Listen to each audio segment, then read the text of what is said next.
જ્યારથી હું સમજણી થઈ છું ત્યારથી આ વિચાર મારા મગજમાં આવ્યા કરે કે શું કુદરતની એવી રચના છે કે વરઘોડો કાઢવો જ પડે?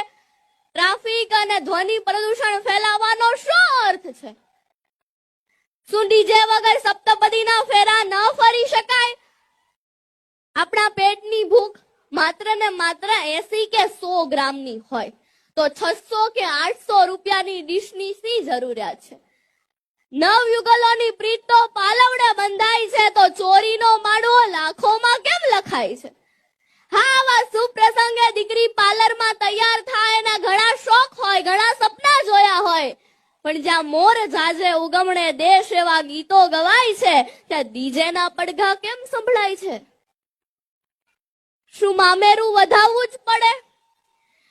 સોશિયલ મીડિયામાં એક પોસ્ટ ખૂબ વાયરલ થઈ હતી કે મામેરાની વિધિ સમયે મામેરું વધાવતા એક બહેનની આંખમાંથી આંસુ આવી ગયા કે ભાઈ બહેન માટે ઓછું મામેરું લાવ્યા હતા એ માટે નહીં, પણ પ્રસંગમાં હાજર સ્ત્રીઓ એમના ભાઈનું સામાન્ય મામેરું જોઈને એમની મજાક ઉડાવતી હતી.